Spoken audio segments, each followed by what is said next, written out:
보통 기도는 세 가지 정도의 차원을 가지고 있다고 얘기합니다. 첫 번째가 가장 기본적인 건데요. 강청하는 기도 또는 간구하는 기도죠. 누가복음 11장 9절에서 10절에 보면 구하라 그러면 너희에게 주실 것이요 찾으라 그러면 찾을 것이요 문을 두드리라 그러면 너희에게 열릴 것이니라 하는 말씀이 있죠. 구하고 찾고 두드리는 것, 이게 어쩌면 기도의 가장 기본일 수 있습니다. 이걸 간청기도, 간구하는 기도, 이거죠. 이게. 이 기도는 특별하게 배우지 않아도요, 기도합시다 하면 사람이면 거의 다 바로 습득하는 기도입니다. 두 번째 기도는요, 하나님께 나를 묶는다는 의미인데요, 관상기도입니다. 오직 주님만을 생각하고 주님께 가까이 가려고, 주님께 나를 묶으려고 노력하는 기도인데요. 성경에는 이 기도가 생각보다 여러 군데 나옵니다. 그 중에 한 군데가 누가복음 21장 36절인데요. 이러므로 너희가 장차올 이 모든 일을 능히 피하고 인자 앞에 서도록 항상 기도하며 깨어있으라. 이때 깨어있는단 말이 묶는다는 말입니다. 그러니까 스스로 잠들지 않도록, 스스로 잊어버리지 않도록 계속해서 자기를 각성시키는 거죠. 근데 각성시킨다는 것을 정신을 깨운다는 의미로 쓰지 않고 몸을 묶는다는 의미로 씁니다. 주님의 십자가에 자기를 동요매는 것. 그래서 묶는 기도, 관상기도. 이 기도는 생각보다 배워야 됩니다. 잘 안 됩니다. 시간이 꽤 걸리는 기도입니다. 근데 이 기도 속으로 들어가면 간청기도하고는 비견할 수 없는 놀라운 경험들이 생겨납니다. 왜 그러냐 하면 자기의 간구를 내려놓고 자신을 하나님께 묶으려고, 자기를 깨우려고 하기 때문에 그렇습니다. 세 번째 기도는 중보기도입니다. 중재를 요청하는 것, 또 중재하시는 성령님을 본받는 거죠. 우리 로마서 8장 26절 말씀 보시면요. 이와 같이 성령도 우리의 연약함을 도우시나니 우리는 마땅히 기도할 바를 알지 못하나. 같이 읽겠습니다. 오직 성령이 말할 수 없는 탄식으로 우리를 위하여 친히 간구하시니라. 기도의 핀트를 못 맞추고 있는 사람들을 향해서 탄식하는 기도를 해주신다는 거죠. 그게 중보기도의, 성령께서 하시는 기도의 핵심입니다.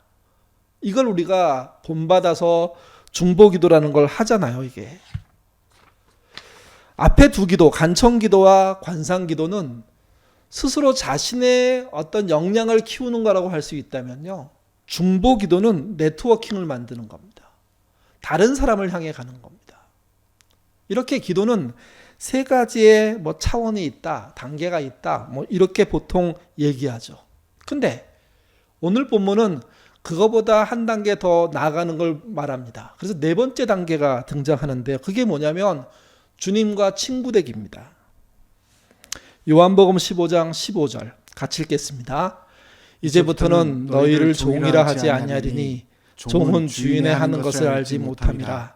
너희를 친구라 하였노니 내가 내 아버지께 들은 것을 다 너희에게 알게 하였습니다. 친구란 개념은 삶을 공유한다는 의미가 강한 것 같아요. 그 금방 읽은 요한복음 15장 15절의 뜻은요. 근데 하나님과 사람을 친구라고 표현하기엔 좀 부족하죠. 너무 하나님을 친구 과분하죠.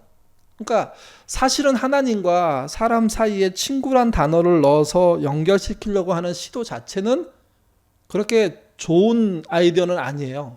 왜냐하면 차이가 너무 나기 때문에. 근데 이 아이디어는 누가 내셨냐면 주님이 내신 거예요. 너희는 내 종이 아니다. 이 말은 다른 말로 하면 너희는 내 제자가 아니다. 이런 뜻이에요. 너와 나는 친구다. 왜 그러냐면 하나님께서 나에게 알려주신 것을 너희와 공유하고 있기 때문에.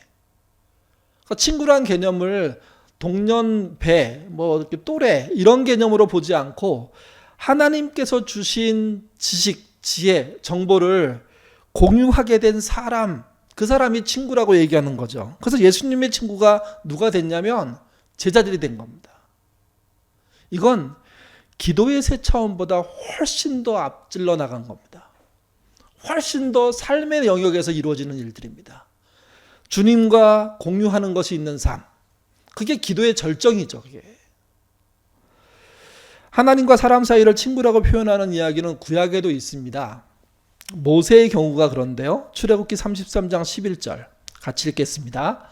사람이 자기의 친구와 이야기함 같이 여호와께서는 모세와 대면하여 말씀하시며 모세는 진으로 돌아와 눈의 아들 젊은 수종자 여호수아는 회막을 떠나지 아니하니라. 모세와 하나님의 관계를 친구와 같다 이렇게 표현했습니다. 근데 거기 구체적으로 이렇게 표현되어 있습니다. 친구와 이야기하는 것 같이. 여기서는 친구를 이야기하는 대상으로. 앞에서는 예수님은 하나님이 주신 지혜를 공유하는 대상으로. 비슷하기도 하면서 조금 다른 면이 있어 보이기도 하죠. 근데 구약의 이 표현은 친구라는 표현이 아니고요. 친구와 이야기하는 것 같다는 표현입니다. 그러니까 친구 된 건 아니에요. 친구처럼 될 수 있다는 거죠. 친구처럼 어떤 공감대를 형성시킬 수 있다는 거예요. 이유는 간단해요. 자주 만나기 때문에. 모세 이전에 하나님과 사람의 관계는요, 자주 만나는 게 없었습니다. 모세 때부터 하나님이 모세를 자주 만나 주셨어요. 그리고 그 33장 11절에 보면 뒤에 여호수아도 나오잖아요. 여호수아도 더 자주 만나게 됩니다. 그러면서 하나님과 모세가 만나고 하나님과 여호수아가 만나면서 서로 이야기한 것처럼 설명하고 있어요. 이야기하는 일이 벌어졌다는 거죠. 그리고 그것을 친구와 같은 것이다 이렇게 표현하고 있는 겁니다. 사실 모세는 하나님이 이렇게 친구처럼 이야기하는 역할을 해주셨음에도 불구하고 하나님을 친구라고 생각하지 못했습니다. 감히 그런 생각을 못한 거죠. 하나님이 그렇게 말씀해 주신 거죠. 내가 너를 친구와 이야기함 같이 대했다. 근데 그 친구와 이야기함 같이 대했던 실제적인 현장은 뭡니까? 그게 성막입니다. 성막이 하나님이 임재하는 곳이고 하나님이 임재하셨을 때 모세를 만났고 또는 여호수아를 만났고 그와 대화하셨다는 거죠. 그에게 말씀하셨다는 거죠. 그의 이야기를 들으셨다는 거죠.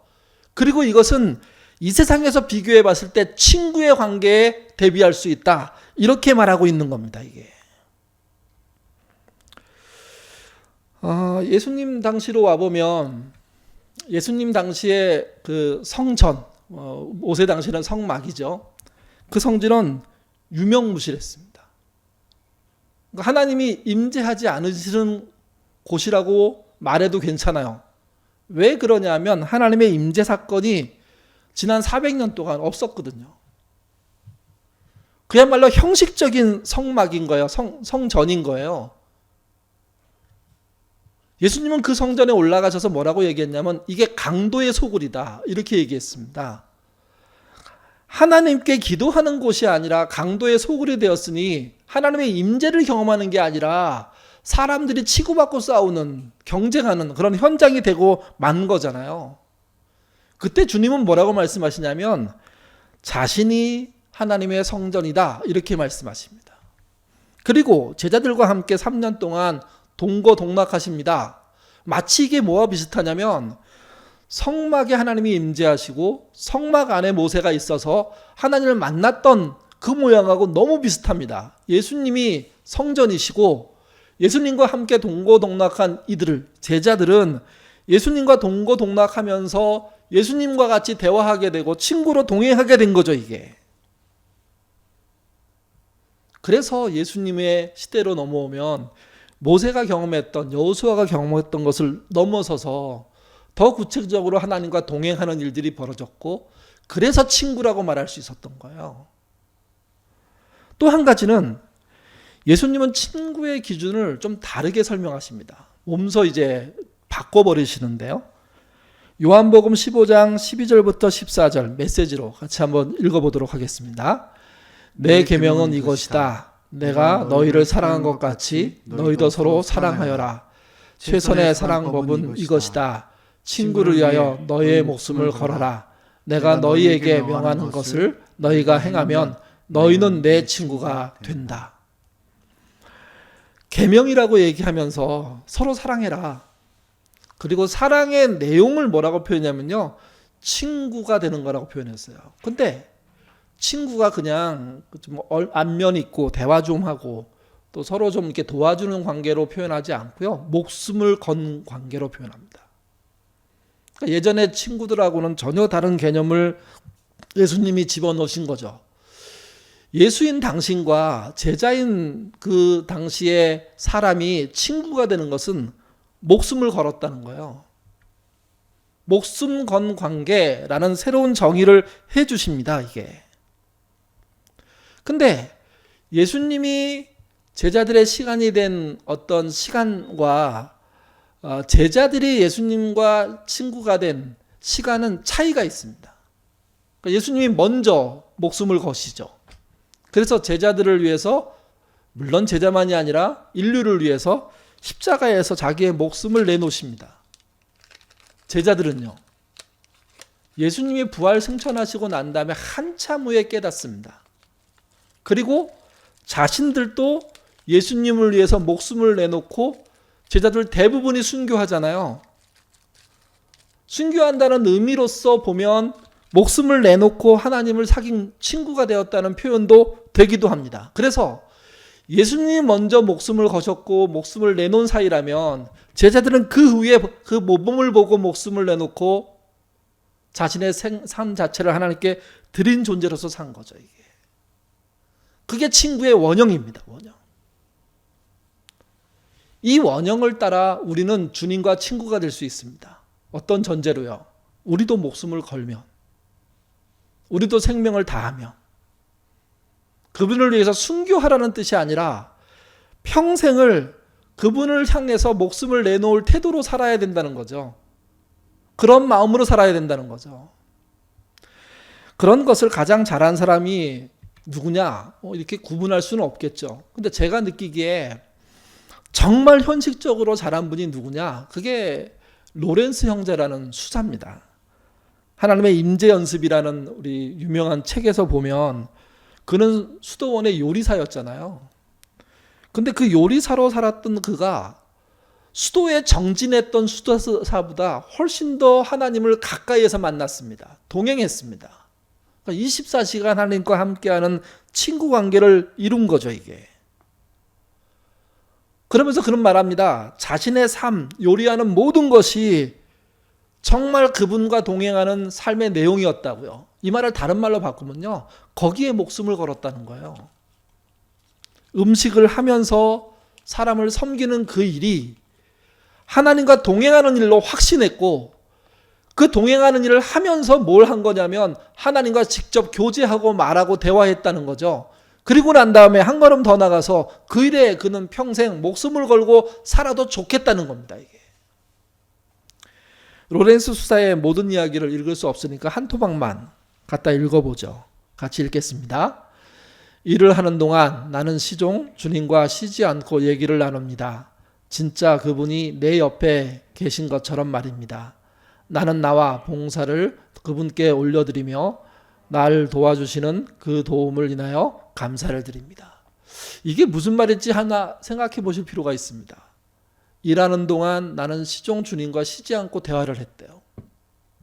그러면 아무도 없는 공간에서 그 이게 수도원의 그 주방이라는 곳이 사실은 뭐 그 혼자 일하는 공간이었거나 또는 그와 같이 요리사로 일하는 사람이 있다면 2명 정도가 3명 정도가 일하는 공간이었는데 그 공간에 홀로 있을 때도 그분과 쉬지 않고 얘기를 나눴다고 얘기하고요. 그 공간에 다른 사람이 있다고 하더라도 쉬지 않고 그분과 이야기를 나누었대요. 이걸 어떻게 이해를 해야 될까요? 이거를. 여러분, 홀로 있어도 충분히 그분과 대화할 수 있다는 말이고요. 누군가 같이 있어도 그분과 충분히 대화할 수 있다는 말입니다. 또 내 옆에 누가 있어도 하나님과의 대화 속에 방해받지 않는다는 거죠. 아니, 오히려 그 사람과 대화가 하나님과의 대화로 이어질 수 있음을 의미하고 있는 겁니다. 이게. 로렌스는 거기에 목숨을 건 겁니다. 그랬더니 예배 시간에 하나님의 임재를 경험한 게 아니라, 기도하는 시간에 하나님의 임재를 경험한 게 아니라, 수사들을 위해서 요리를 만드는 그 시간에 하나님의 임재를 경험하고 그 임재가 24시간 늘 함께 되는구나 하는 것을 깨달은 거죠. 이게 오늘날의 신자가 어떤 핍박을 받고 있다면 핍박하는 자들 앞에 목숨을 내걸고 싸우는 일을 해야 할 겁니다. 오늘날의 신자가 그런 상황이 아니라 평범한 상황이라면 여러분의 직업을 통해서 하나님의 임재를 경험하고 하나님과 동행하는 일들을 해야 한다는 거죠. 그렇게 할 때 그분의 삶이 주님과 친구된 삶이라는 겁니다. 그 일을 할 수 있다는 거예요. 내일은 너무 소소하고 너무 사적이고 너무 내 이익을 챙기는 일이구나 이렇게 생각할 수 있는데 그 일을 뒤집어서 하나님의 임재가 임하는 일로 만들 수 있고 그 일을 통해서 실제 하나님을 섬길 수 있다고 얘기하는 게 로렌스 수사가 하는 말입니다. 이게. 우리는 로렌스 수사가 하는 말 쪽으로 우리의 신앙을 넓혀야 돼요. 핍박의 시대는 핍박을 감당하고 싸우는 것으로 목숨을 거는 것을 해야 된다면, 그렇지 않다면 지금처럼 신앙의 자유가 있고 평범한 상황이라면 여러분의 직장과 여러분의 가정에서 그분의 임재를 체험하고 그 임재를 체험하는 삶에 목숨을 거는, 최선을 다하는 그런 삶을 살 때 그가 살아가는 그 현장이 하나님의 임재하는 곳이라는 거죠. 그리고 그 임재한 장소가 하나님과 그 사람이 친구된 자리라는 겁니다. 하나님과 동행하는 이들이 경험하는 것이 많이 있습니다. 그 중에 첫 번째가 이런 겁니다. 하나님의 일하심을 보게 됩니다. 사람이 하는 일들 속에 하나님이 일하시구나 하게 깨우쳐주는 어떤 사건들, 어떤 내용들이 존재해요. 그런 일들이 실제 있다는 거죠. 하나님이 그렇게 하신다는 거죠. 시편 121편 3절 같이 읽겠습니다. 여호와께서 너로 실족하지 않게 하시며 너를 지키시는 자가 졸지도 아니하시리로다. 이 말이 무슨 말이냐면 하나님이 우리의 삶 속에서 우리를 지켜보시고 일하고 계신다는 뜻이에요. 근데 그분은 졸지도 않으신데요. 우리가 실족하도록 내버려 두지도 않으신데요. 그러니까 그분은 늘 눈꽃처럼 눈에 불을 켜고 우리를 지켜보시는 거죠. 이게. 이 말은 믿는 자가 어떤 순간에 그분의 일하심을 볼 수 있다는 이야기를 또한 해주는 겁니다. 이게. 그러니까 하나님과의 동행에서는 하나님의 일하심을 볼 수 있습니다. 그래서 그분과 동행하는 일을 하게 되는 겁니다. 여러분, 주님이 여러분과 동행하는 일들을 언제 느끼셨고 언제 경험해 보셨습니까? 없는 사람이 있을 수 있는데요. 어쩌다가 한두 번 경험한 사람이 있을 수 있죠. 과거에 경험했고 지금은 없는 사람이 있다고 얘기합니다. 근데 그 말 모두는 맞기도 하면서 틀린 말입니다. 왜 그러냐면 그분의 일하시면 늘 우리와 함께 하기 때문입니다. 로렌스 수사가 그걸 보여준 거예요. 내가 음식 만드는 내내 수도사들이 수련하는 그 현장 못지않게 나에게는 그분이 함께하고 친구가 되는 역사가 있었다는 거죠. 이게. 또 한 가지는 하나님과 동행하는 이들이 경험하는 게 뭐가 있냐면 초자연적인 역사입니다. 이건 조심해야 됩니다. 왜 그러냐면 하나님의 초자연적인 역사가 시도 때 수 없이 벌어지는 건 아닙니다. 근데 그렇다고 해서 하나님의 초자연적인 역사가 없는 것도 아니죠. 시도 때도 없이 벌어진다고 말하는 것도 하나님을 무시하는 거고요. 없다고 말하는 것도 하나님을 무시하는 겁니다. 초자연적인 역사란 우리의 자연 속에서 우리의 삶을 초월해서 벌어지는 일들이니까 벌어질 수 있고 벌어지기는 하지만 언제나 벌어지는 일들은 아니라는 겁니다. 그러니까 하나님의 일하심을 차원에서 봤을 때 초자연적인 역사가 있지 그것이 늘 우리 속에 일어나는 게 아니다 라는 좀 애매한 듯하지만 분명한 경계를 만들어야 됩니다. 그러면서 사실 어떤 기대를 해야 되냐면 그분의 초자연적인 역사를 기대하셔야 됩니다. 베드로가 물 위를 걷는 것처럼 포도주가 물로 바뀌는 것처럼 죽은 나사로와 야이로의 딸이 살아난 것처럼 그런 일들이 일어날 수도 있다. 일어나게 하신 분이 하나님이다 하는 믿음 가져야 한다는 거죠. 다만 그런 일이 흔하게 벌어지지 않습니다. 아무 일에나 그런 일이 벌어지도록 간구하는 것, 그게 오히려 무리입니다. 이게. 그러니까 하나님은 일하시는데 초자연적으로 역사할 수 있는 거죠. 그리고 그런 일이 있을 때 이게 초자연적인 일이구나 하고 인정하는 사람이 돼야 됩니다. 우연히 된 일이야. 아니, 그런 일이 어디 있어. 여기에 우리 신앙이 앞질러 나가지 못하는 한계들이 있습니다. 반대로 아무거나 초자연적인 역사로 얘기함으로 말미암아 하나님의 역사를 엉망으로 만드는 게 있는 거죠. 진짜 하나님의 역사가 뭘까요? 일하심이 뭘까요? 그게 세 번째입니다. 하나님을 동행하는 이들이 경험하는 건데요. 세 번째가 뭐냐면 하나님의 임재를 경험하게 되므로, 하나님과 친구가 되는 과정들을 많이 하게 되므로요, 다른 사람을 향해서 긍휼히 여김을 보이기 시작합니다. 따뜻해집니다, 사람이. 성격이 급한 거가 아무 상관없습니다. 그분을 수없이 경험하면 바뀌게 돼 있습니다. 성격이 내성적인 거가 아무 상관없습니다. 그분을 경험함으로 그 놀라움을 표현할 수밖에 없습니다. 이게. 그분을 경험하면 경험할수록 놀라운 변화들이 일어납니다. 그 변화를 베드로후서 1장 5절에서 7절이 이렇게 표현했습니다. 같이 읽겠습니다. 이러므로 너희가 더욱 힘써 너희 믿음의 덕의 지식을, 지식의 절제를, 절제의 인내를, 인내의 경건을, 경건의 형제우애를, 형제우애의 사랑을 공급하라. 이 공급한다는 의미가 본인이 막 노력해갖고 만들어낸다는 의미일 겁니다. 근데 사람은 자기의 능력으로 이 모든 걸 공급해낼 방법이 없습니다. 그분이 함께 해주셔야만 가능한 겁니다. 그래서 이것 또한 은혜인 거죠. 근데 이 은혜로운 한 단계 한 단계 커져가는 어떤 표현된 이 표현의 끝이 뭐냐면 형제우애와 사랑이에요. 형제우애가 가장 힘들다는 이야기를 하고 있는 거예요. 사실은요. 가장 쉽지 않은 게 가족과의 사이죠. 가족을 존중하고 그를 사랑하고 그와 함께 의지하고 그와 함께 동행하는 것, 그거는 긍휼의 꽃입니다.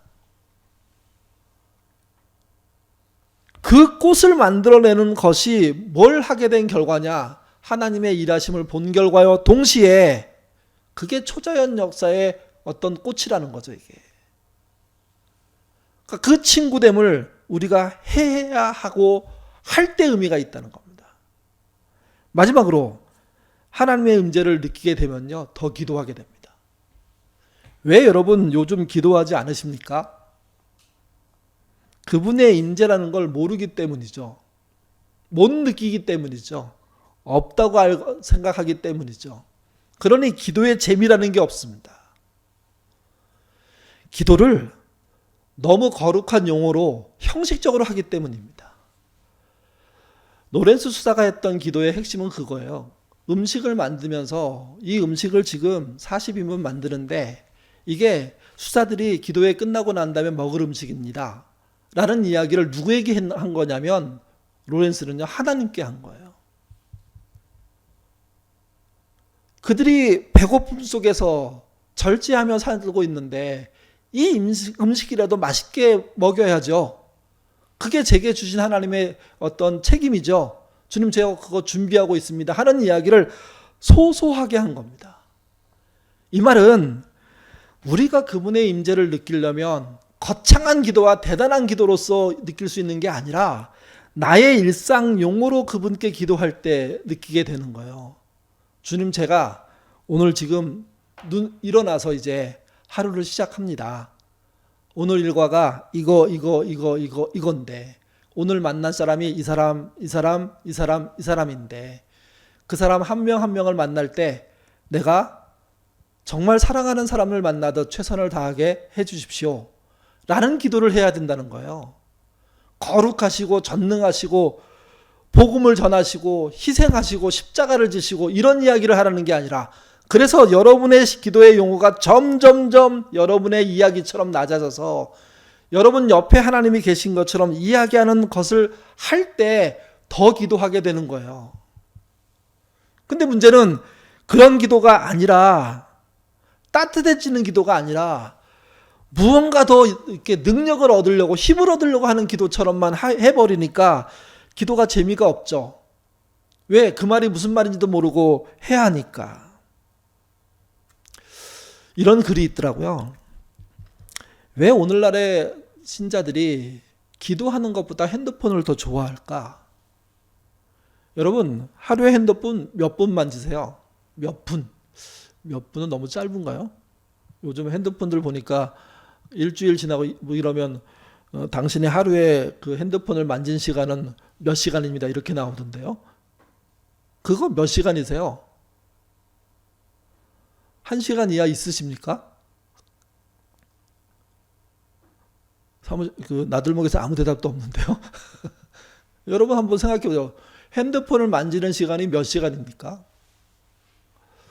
제가 그냥 정확한 통계는 아닌데 보통 이렇게 우리 땅에서 살아가는 어른들 50대 이상들이 3-4시간 이상 만지는 것 같던데요. 청소년들은요, 청년들은요, 더 밀접하지 않을까요? 5-6시간 아닌가요? 이게 이렇게 화장실 들어갈 때 핸드폰 들고 들어가잖아요. 저는 스스로 이렇게 변명합니다. 그 주차 때문에 전화 올까봐 들고 들어간다고 뭐 이렇게 말을 하는데, 제가 이 말씀을 왜 드리냐면 핸드폰은 대단히 중요한 뭔가를 하지 않아도 들고 다녀요. 그리고 계속 봐요. 계속. 그러니 우리가 하나님보다 핸드폰과 훨씬 친하죠. 근데 사실 하나님은 그 핸드폰보다 더 친할 수 있는 존재라는 거예요. 그런 존재와 친구가 돼야 되는데 우리 모두는 핸드폰과 친구가 되고 있는 거죠. 어떤 분이 이렇게 비교했더라고요. 핸드폰은 매달 사용료를 내야 된대요. 근데 기도는요, 평생 무료래요. 왜 무료인 걸 안 하는지 모르겠다고. 또 핸드폰은 통화 제한 장소가 있어요. 이렇게 전파가 안 닿으면 통화도 안 되죠. 근데 기도는 언제 어디서나 때와 장소를 가리지 않아요. 이게 핸드폰은 통신회사에 또 핸드폰에 기록이 남아요. 근데 기도는 어디에 기록이 남을까요? 성경의 표현에 의하면 하나님 나라의 금향로, 거기서 피어 올라가는 연기가 뭡니까? 그게 기도의 내용이잖아요. 또 핸드폰은 벨이 울렸는데 침묵하잖아요. 오해 생겨요. 근데 여러분, 기도는 침묵할 때 더 깊어져요. 막 기도하다가 갑자기 말할 수 없는 상황으로 탁 들어가고, 그래서 그 상황에 몰입하다가 20-30분이 훅 지나가요. 되게 놀라워요. 내가 그렇게 뭔가 막 떠들고 막 소리 지르고 살려달라고 막 하다가 어느 순간 내가 침묵하는데, 심지어 그건요, 졸 수도 있어요. 자버릴 수도 있거든요. 그게 그 순간이 순식간에 흘러가면서 사실 우리가 일상에서 경험하지 못한 놀라운 어떤 일들이 일어나요. 이게 침묵이 대단한 힘이에요. 기도는. 또 핸드폰은요, 받는 사람이 부재 중일 때 통화가 불가능해요. 기도는 그런 게 없어요. 근데 우리는 핸드폰을 훨씬 더 많이 사용하고 훨씬 더 많이 붙잡고 있어요. 이게 여러분, 기도하셔야 돼요. 기도가 일상이 돼야 돼요. 그래서 핸드폰을 붙잡는 것보다 기도한다는 것을 더 많이 실현할 때 그 사람에게 주님의 임재라는 경험들이 더 많아지기 시작하고, 그 사람의 기도의 용어들이요, 일상 용어가 돼요. 대단히 거창한 얘기들 안 해요. 소근소근 거려도 충분해요. 다시 기도를 시작하는, 감사를 시작하는, 찬양을 시작하는, 경배를 하는 일들을 안 해요. 그냥 주님하고 바로 얘기할 수 있게 돼요. 그 일들을 하셔야 되는 거예요. 그 일로 우리를 부르신 거죠. 마지막 한 구절 말씀 읽고 마치겠습니다. 예수님이 왜 우리를 친구로 택했다고 제자들에게 말씀해 주셨을까요? 그리고 예수님을 왜 목숨을 거는 문제라고 말씀해 주셨을까요? 요한복음 15장 16절 읽겠습니다. 너희가 나를 택한 것이 아니요 내가 너희를 택하여 세웠나니 이는 너희가 가서 열매를 맺고 또 너희 열매가 항상 있게 하여 내 이름으로 아버지께 무엇을 구하든지 다 받게 하려 함이니라. 예수님이 제자들의 친구가 되어서 목숨을 건 이유는 믿는 자들에게 모든 것을 받게 하기 위함이라고 표현하고 있습니다. 이 받게 하기 위함이라는 건 뭐냐면 그들의 간구에 대한 응답이죠. 그 응답을 실현하고자 그분이 목숨을 내놓으셨다는 거예요.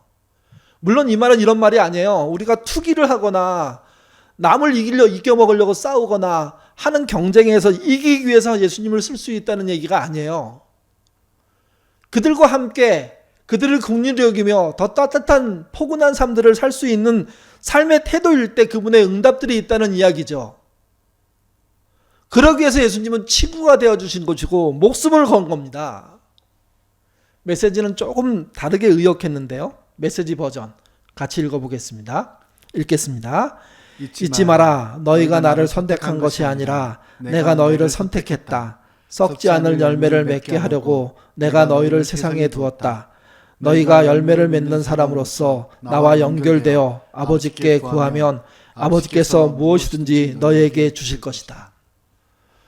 주님과 연결된 사람이란 뜻이 뭐냐면 그분의 뜻 안에 있으려고 애쓰는 사람이에요. 그 사람이 자기 일상 속에 자기가 맡은 일을 가지고 정말 꾸준히 하나님의 임재를 경험하려고 애쓰고 노력하고 대화하기 시작한다면 그가 구하는 모든 것이 이루어진다고 얘기합니다. 이건 만사형통을 말하는 게 아니라 그분이 동행해 주시겠다는 거예요. 그래서 엉뚱한 짓 하지 않고 그분의 뜻을 이루는 삶 살게 할 수 있다는 이야기를 하고 있는 거죠, 이게. 저의 결론은 이겁니다. 우리의 문제는 기도가 부족한 거예요. 우리의 문제는 예수님과 친구로 살려고 하지 않는 거예요. 우리의 문제는 예수님을 예배 시간에만 만나려고 하는 거예요. 기도 시간에만 만나려고 하는 거예요. 그러나 주님은 그걸 하고 싶은 게 아니에요. 친구가 되고 싶은 거예요. 일상에서 여러분의 삶 속에서 여러분이 여러분의 이야기로 그냥 일상의 말로 그분께 고하고 그분께 말하고 그러면 그분은 여러분의 삶 속에 하나님의 능력과 하나님의 능력으로 일하심을 보여주실 것이고 심지어는 초자연적인 역사도 보여줄 마음이 있으신 분이라는 거죠. 우리의 따뜻한 긍휼의 태도, 누군가를 챙기려는 그 마음 속에 그분이 역사하신다는 얘기를 하는 거예요. 그래서 기도보다 친구 되기가 더 우리가 해야 될 궁극적인 목표이고 우리의 기도를 넘어서서 친구 되는 삶으로 우리를 꾸려나가야 된다는 겁니다. 그래서 당신도 예수님의 친구로 살기 위해 목숨을 거셔야 됩니다. 선교 나가라는 얘기가 아닙니다.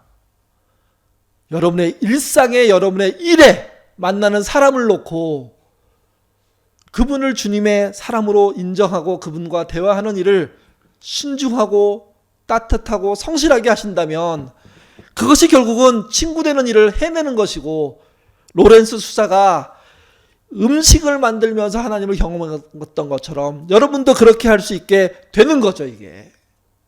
그래서 메시지 번역을 저는 좀 기억할 필요가 있다고 생각합니다. 잊지 마라. 당신을 친구로 택했다. 누가? 예수님이. 그 친구된 삶을 예배 시간에 하지 말고 일상에서 사시라.